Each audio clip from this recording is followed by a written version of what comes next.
Parts are in, so we're going to be doing some work on the brakes. We're going to replace the calipers, master cylinder, wheel cylinders, rear brake hardware, brake shoes, brake pads, all the rubber lines, front wheel seals, and we'll repack the front wheel bearings. So we got a lot of work to do. Let's get busy.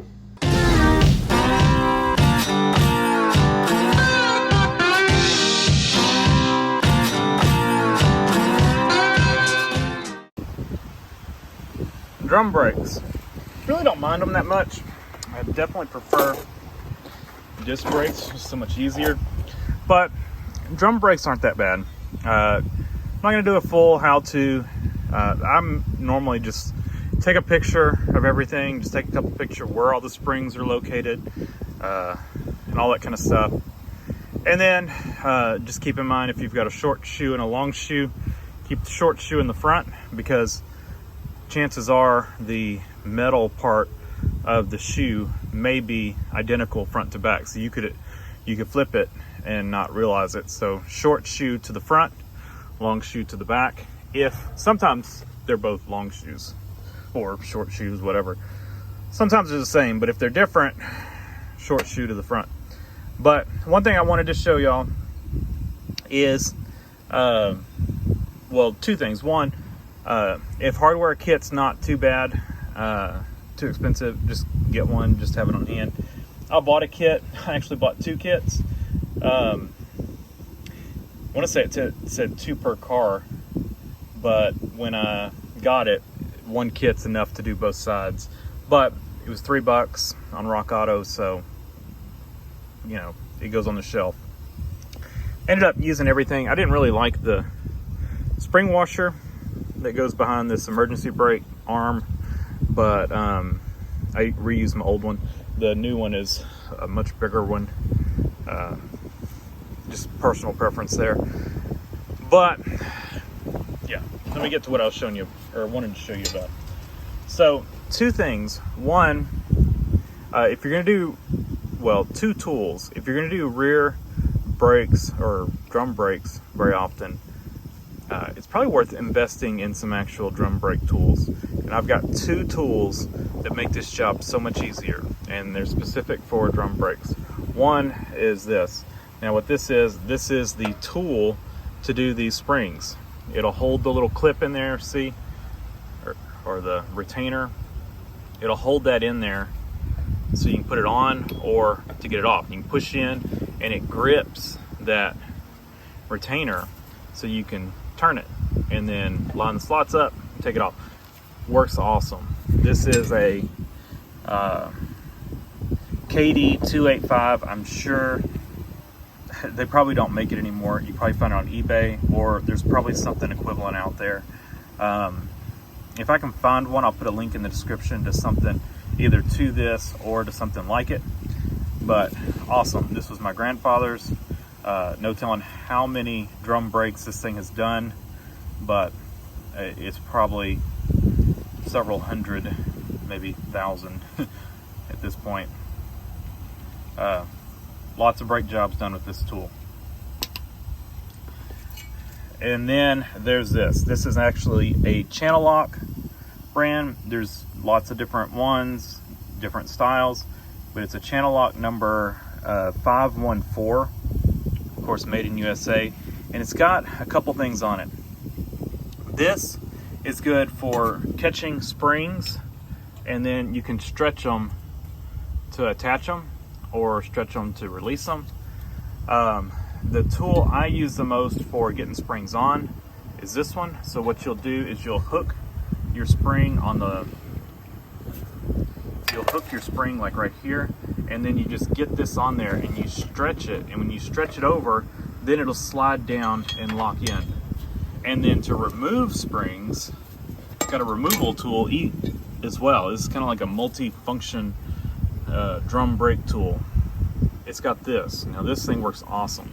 So what you do is you just take it and you put the barrel of it, see it's hollow, put that over this peg, and then you rotate it, see, and it grabs that spring See how it did? Boom.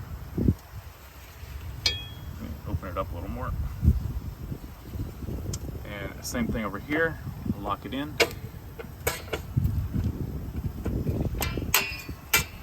Sorry. I'm gonna do this one-handed.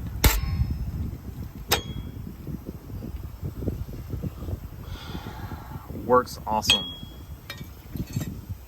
And then, like I said, you can use this to hook on stuff and pry, you know, if you need to stretch some springs over. Don't really have to do it on this application. Let me show you the install real quick. If we were gonna put this spring on. Try to keep the camera in focus. Ah, shoot. If we were trying to put this spring on, come on. Stay on. Like I said, I'm doing this one-handed. I should get the tripod.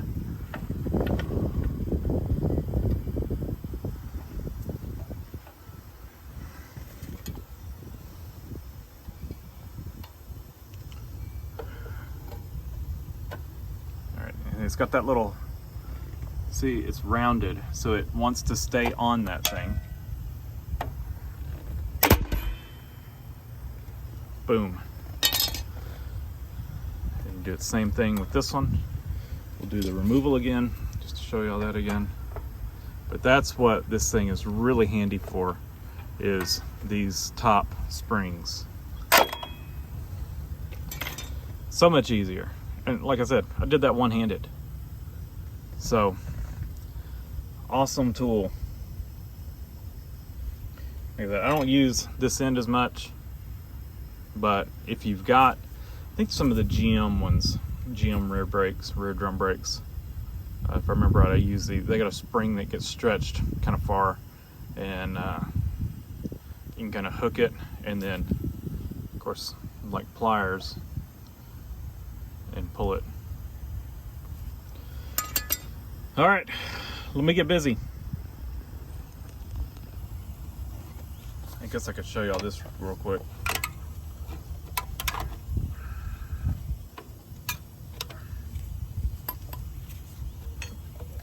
See how easy that is.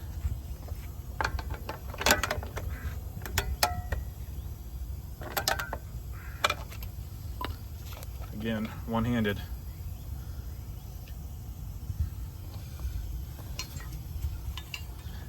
Invest in these or equivalent. Make your job easy, make your life easy with drum brakes. If you don't do them very often, probably not worth it, but if you've got one or more vehicles with drum brakes, these are nice. Done. All I gotta do now is just adjust them up, but never seize on your self adjusters. One thing to keep in mind, your old brake shoes couldn't have asbestos in them, so just be careful with that. One thing I forgot to mention, one thing I do when I take these things apart is I kind of lay them as they came apart.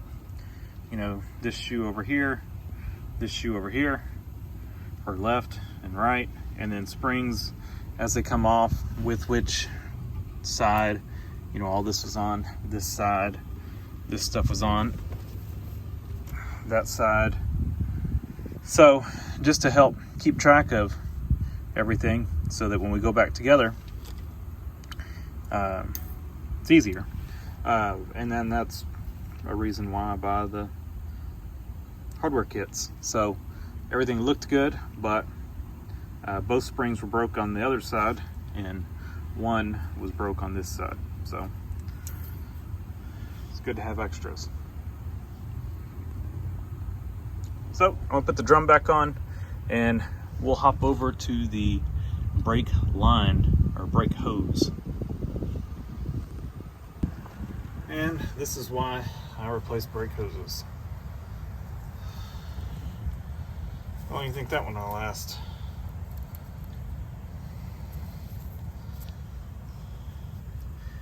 Alright, before I even got started, I sprayed stuff with WD-40.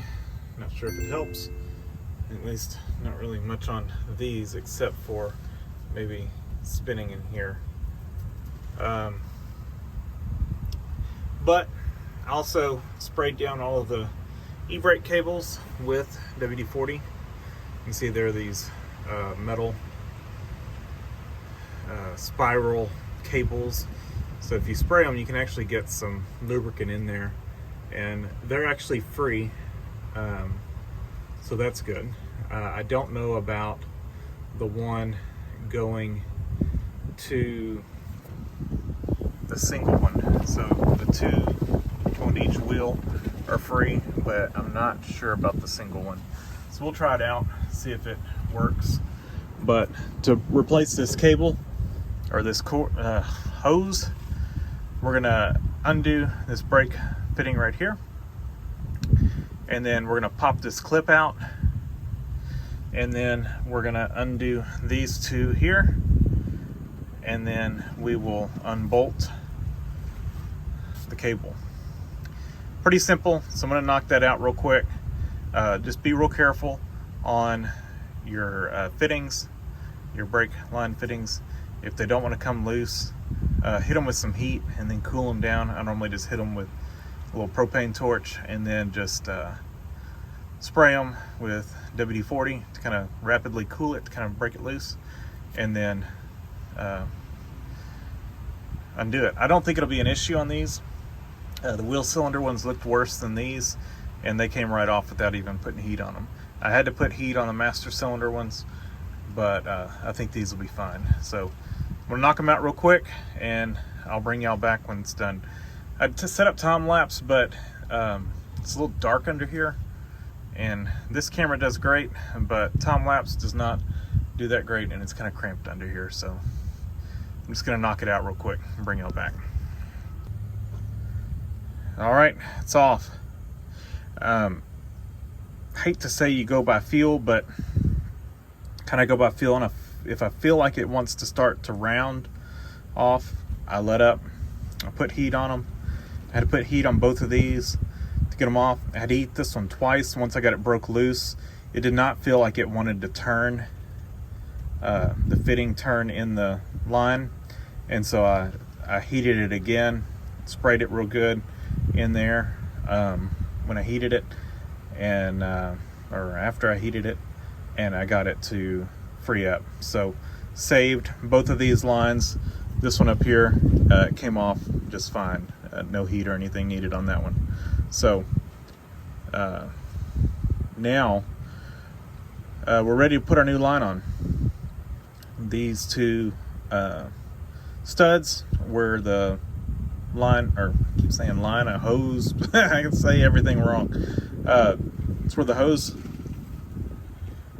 bolts in, and then up top it's just got a little clip, holds it in.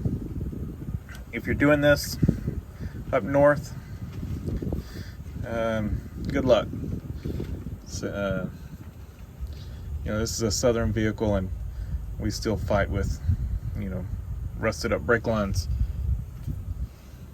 But we're saving them all. So 1975, and I think we'll end up with good all original brake lines. Just take your time on these anytime you're doing brake lines, just to make sure you don't twist it off or twist the line off.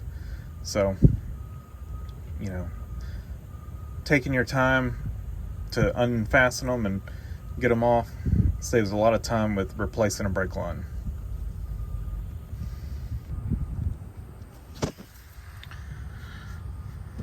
Installed.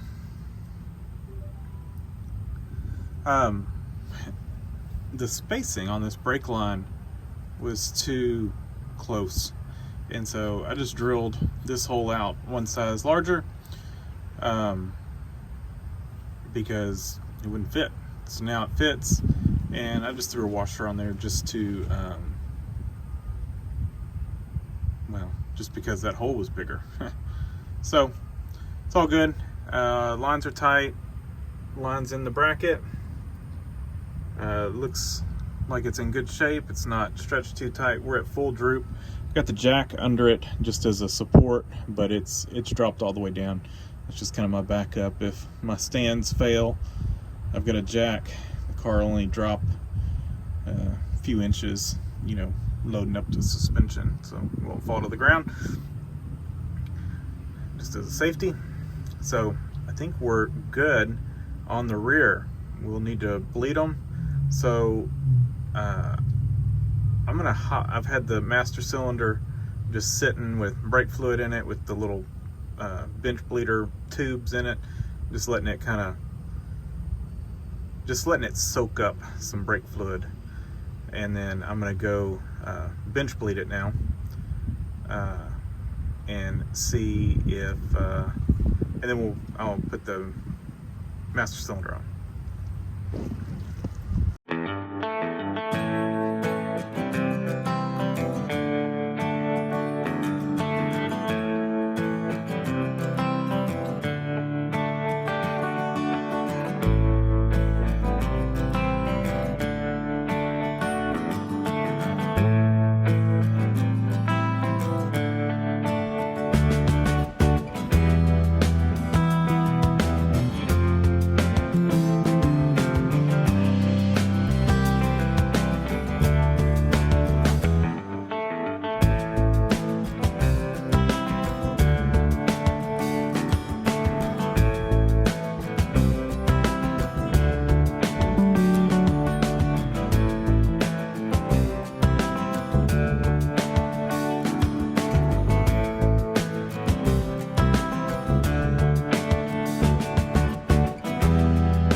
So first thing we're going to do is we're going to undo the brake hose, and I'm not giving this thing much chance of coming out easily, but we're going to try. And what I do is I'm get my line wrench on here.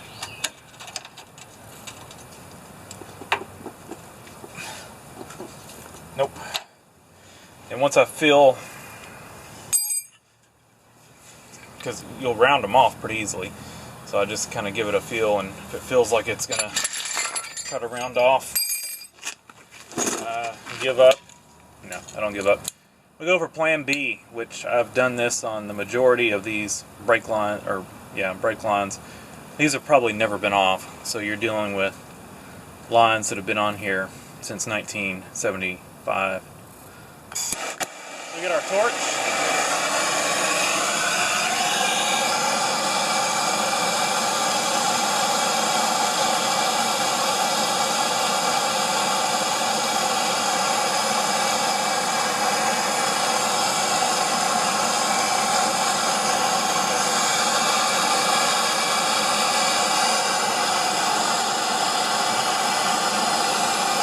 Do not do this if you're trying to save your brake hoses.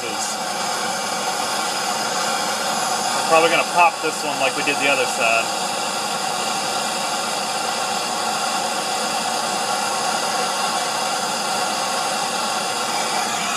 Let's try that. What I do then, we're going to shock it. You can even use water for this, but I just use... That rapid cooling helps break it loose, and my wishful thinking thinks that the spray is going to help it.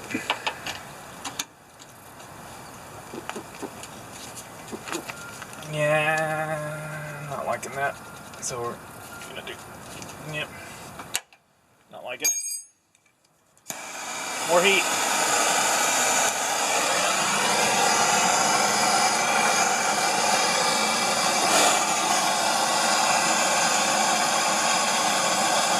I haven't rounded one or broken one yet, so I'm trying not to.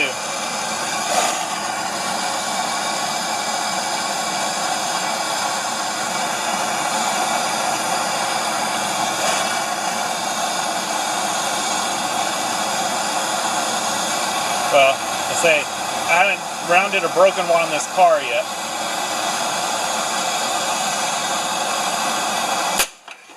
Yep, there went the brake hose.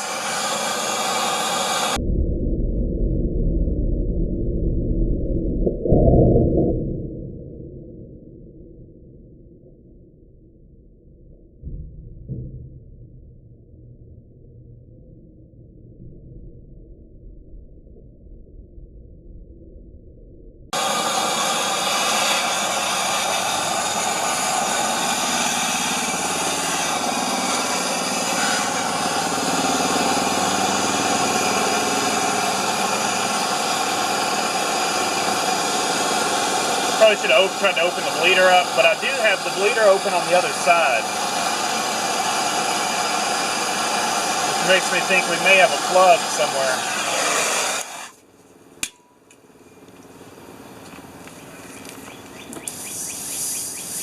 Did a lot more heat this time. Puts out quite the smoke show.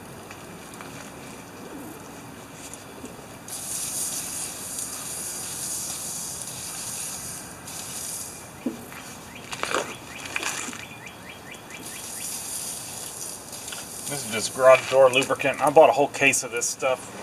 I don't know if y'all remember when slick deals used to be more than just advertisements, but Home Depot had a deal where you could pick up in store, and they did it wrong. It's supposed to be one can, and they put it for one case. So I got a whole case of that stuff for the price of one can. Go. Broke loose. Did not round it off.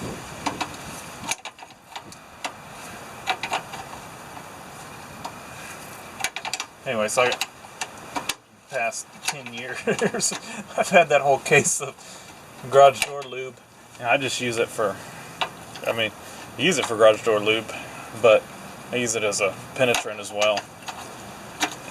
Normally keep some WD-40 around, but I ran out on the other side,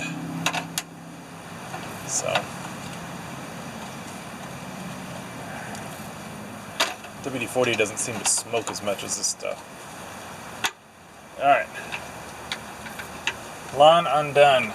So I'm going to be kind of disappointed if we end up having a bad line somewhere from, just rusted out or anything, or plugged, because I went through a lot of effort to save all the lines, and we've saved every line and every fitting.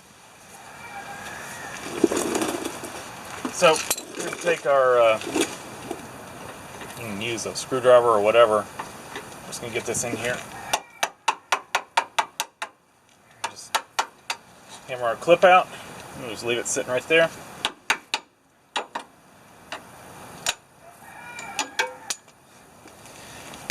And it's out. And we're dribbling hot brake fluid, boiling brake fluid out. Alright. So now let's focus our attention on getting the caliper off. Okay. So pretty simple setup on these things. What you got is a pin right here, or a bolt that acts as kind of a pin or a bolt down. So you can take that bolt out. I guess you could slide either way with this thing. I came backwards with the other one. Let's see if we can go.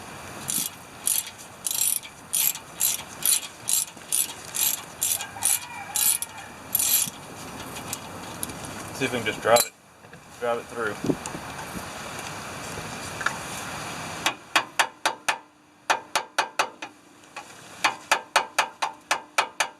Yeah, I think it wants to go this way.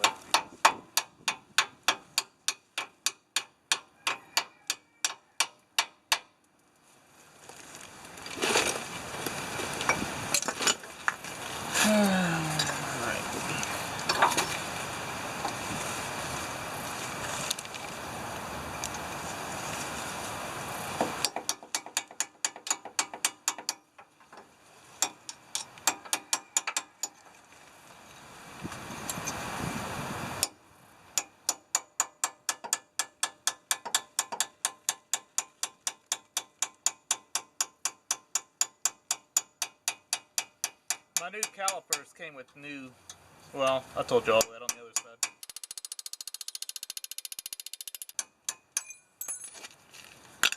And we're going to get in here, try to push the caliper in.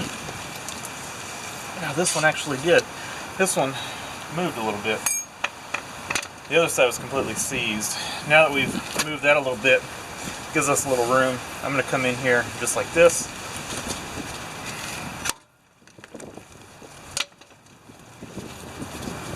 And then once that's like that, come in here like this.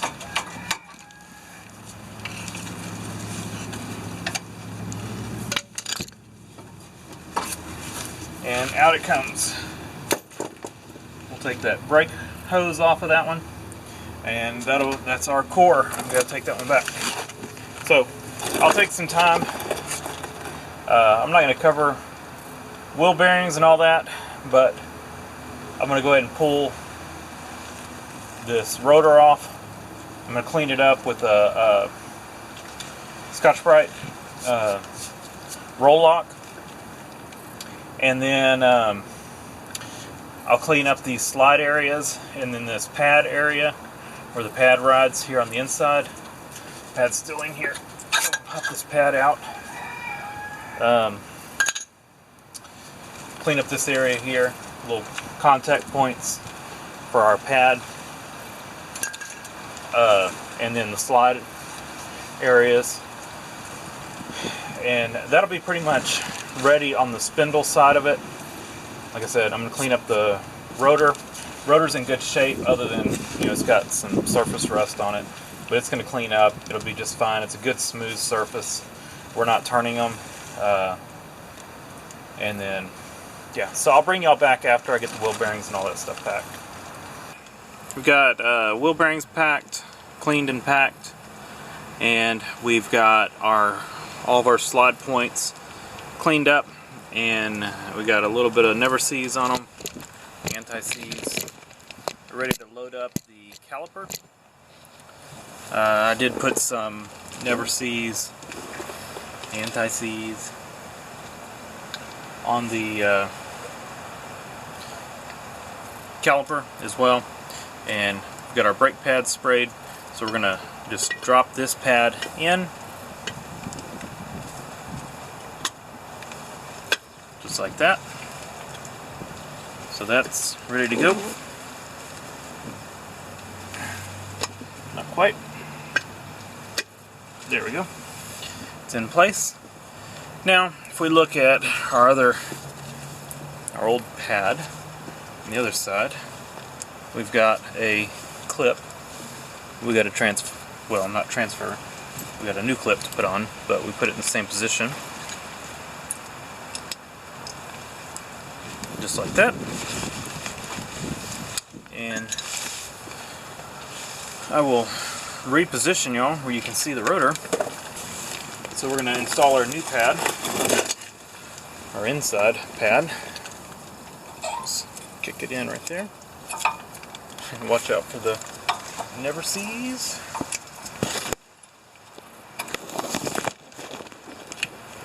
There we go. Don't get any of that on your rotor or pad. Actually, let's pop that out for a second.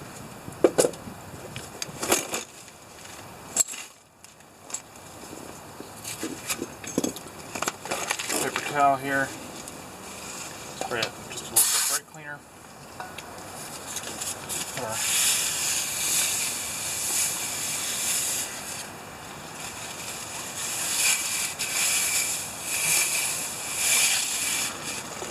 Go.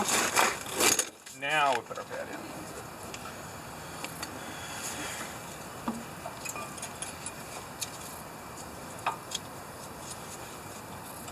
And just watch out for that stuff, because it will go everywhere. You don't want it on your rotor or your pads. Just be very careful. Now ready to slide the caliper in place. Gonna start it in at the top first. Try not to block y'all's view, but I'm gonna have to get my hand over here somewhere.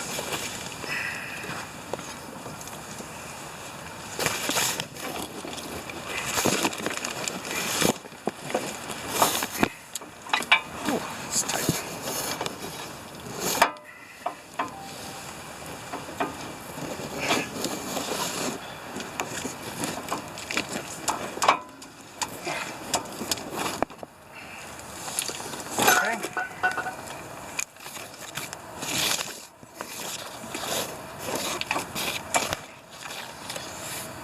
Now,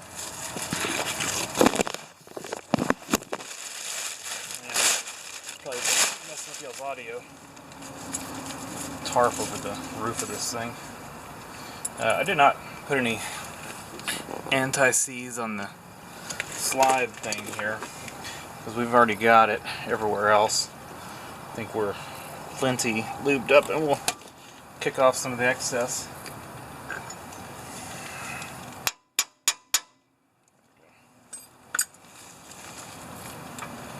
And just kick this in here. We got our little spring plate, or spring washer, or whatever you want to call this thing, in there.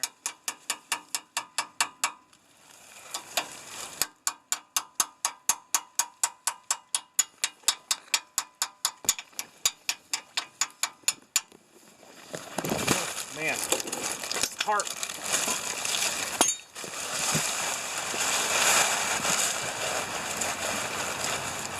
Probably hitting y'all's microphone. Can't imagine the racket y'all are probably hearing. I got a pounding headache too.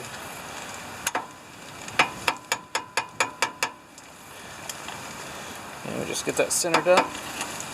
Looks good. Our new bolt has never seize on it.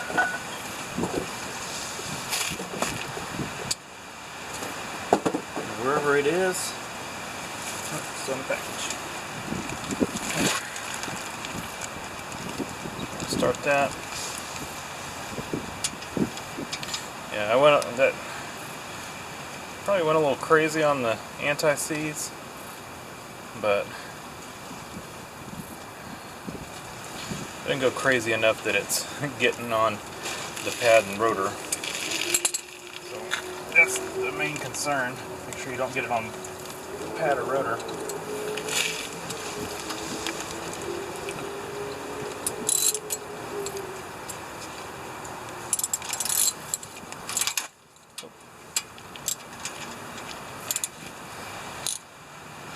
Click.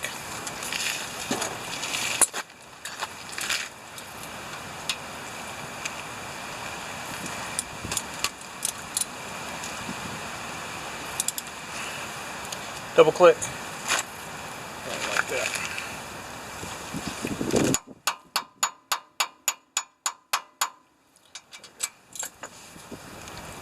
Click. Alright. Installed. Now we got our brake hose. Alright. We're going to take our brake hose and we're going to thread it into the caliper first.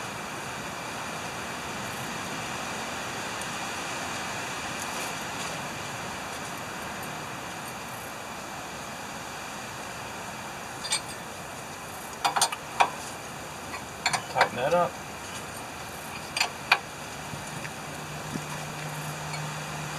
Okay, and then not kinking the hose. We're going to make sure we get it kind of, you know, we don't want it like, we just kind of want it naturally to be in position. Take that off. And that's, seems about right there. We're going to take our clip, wherever it fell. Clip, clip, clip, clip. Oh yeah, we left it up here. Here's our clip. Like that. Take our hammer.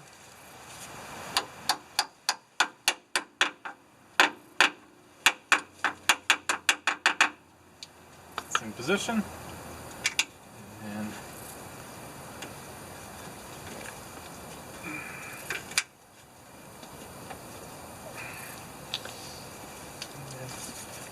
sure not to cross thread.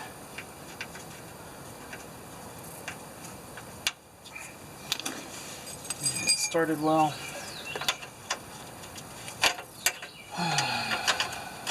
Almost done.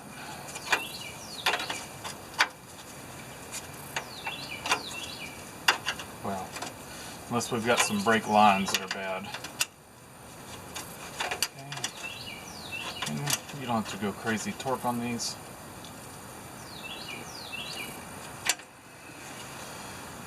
Done. And we're going to go over here to our bleeder. And we're just going to pop that open and let it gravity bleed for a little bit. It's been dripping for a little bit, so I need to go check my brake fluid level.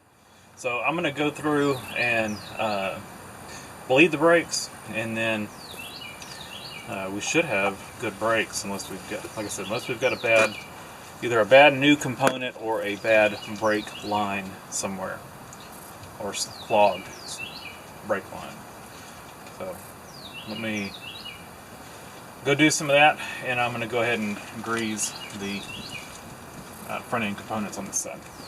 All right, we are done with the brakes, and we've now greased the front end. So I've bled the brakes. We've got a good firm pedal. So now we can continue on with other things. So that's going to do it for this one. Thanks for watching. Leave a comment down below, hit the like button, and subscribe for more. Many more videos of this car to come.